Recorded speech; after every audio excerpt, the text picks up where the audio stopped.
Mecca Medina एक पवित्र स्थान है जिसे मुस्लिमों के लिए जन्नत का दरवाजा भी कहा जाता है। मक्का और मदीना जाकर अपनी हज यात्रा पूरी करना हर मुस्लिमों का सपना होता है, लेकिन दोस्तों हमेशा से ये जगह ऐसी नहीं थी। अगर हम कुछ साल पहले की बात करें तो ये जगह एकदम सुनसान हुआ करती थी और वहाँ पर जाना शायद ही कोई पसंद करता था, लेकिन आज स्थिति कुछ और है। वैसे आज हम इस वीडियो में जानेंगे कि कैसे बना है मक्का और क्या है इसके पीछे का इतिहास। तो दोस्तों बिना देरी किए हुए चलिए शुरू करते हैं। दोस्तों हर धर्म के अपने अपने पवित्र स्थल होते हैं और उसका महत्व होता है। अगर हम हिंदू धर्म की बात करें तो इसमें 4 धाम की यात्रा का अपना महत्व होता है और इसे काफी ज्यादा पवित्र भी माना जाता है। वैसे भी हम बात कर रहे हैं मक्का मदीना की, जहाँ पर मुस्लिम हज करने के लिए जाते हैं। मक्का और मदीना शहर सऊदी अरब के हिजाज क्षेत्र में स्थित है और इस जगह को इस्लाम धर्म में सबसे पवित्र स्थल माना जाता है। यहाँ पर काबा तीर्थ और सबसे बड़ा प्रसिद्ध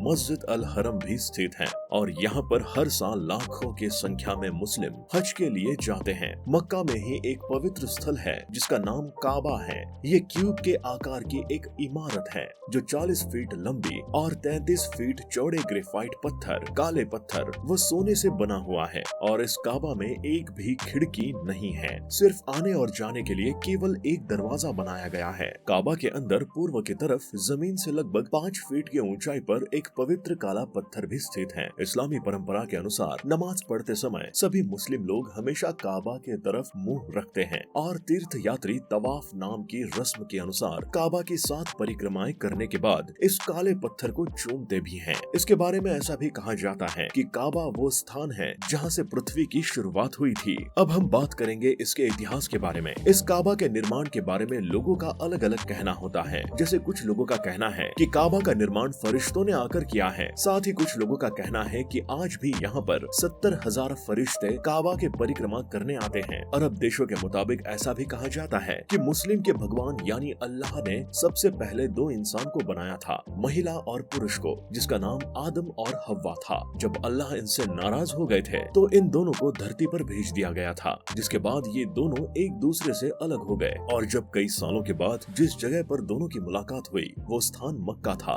और यहीं पर आदम ने हव्वा के मिलने की खुशी पर खुदा को सजदा कर शुक्रिया अदा किया और काबा का निर्माण कराया। पहले के समय को देखा जाए और आज के समय को देखा जाए तो मक्का के आकार और बुनियादी ढांचे में काफी बदलाव आया है। अबराज अल बैत जो मक्का रॉयल क्लॉक टावर होटल होने के साथ दुनिया के तीसरी सबसे ऊंची इमारत भी है। मक्का शहर समुद्र तल से करीब 910 फीट की ऊंचाई पर स्थित है और मुस्लिम समुदाय के लोगों के बीच इसका विशेष महत्व है। पवित्र स्थान होने के कारण यहाँ शराब का सेवन सख्त मना है। आपने सुना होगा कि मुस्लिम हज पर जाते हैं, लेकिन क्या आपको पता है उम्राह के बाद हज यात्री पहले दिन फज्र की नमाज अदा कर मक्का से 5 किलोमीटर दूर मीना पहुँचते हैं। इन सभी हज यात्रियों को एहराम पहनना होता है जो पूरी सफेद रंग के कपड़े होते हैं, बिल्कुल कफन की तरह। ना ही उसमें कोई सिलाई होनी चाहिए और ना ही कोई गंदगी होनी चाहिए, क्योंकि हज के दौरान पुरुष सिले हुए कपड़े नहीं पहन सकते और हाजी पूरा दिन मीना में बिताता है और बाकी की 4 नमाज यहीं अदा करता है। लेकिन हज यात्रा का इतिहास पैगंबर इब्राहिम उर्फ अब्राहम के समय से माना जाता है। इस पवित्र यात्रा के दौरान हज की रस्मों को निभाने में कई कदम उठाए जाते हैं या नियमों का पालन किया जाता है। इन सभी नियमों के साथ इतिहास का कोई न कोई पहलू जुड़ा हुआ है। मक्का मदीना जाने वाले सभी यात्री इसके शेड्यूल के बारे में जानना चाहते हैं तो आपको बता दें कि हज यात्रा का मक्का मदीना यात्रा की तिथियां और समय हिजरी कैलेंडर यानी इस्लामिक कैलेंडर के अनुसार तय की जाती हैं, जो चंद्र वर्ष पर आधारित होता है। हज यात्रा 8वें दिन से 12वें दिन तक और कुछ मामलों में 13वें दिन तक भी होती है।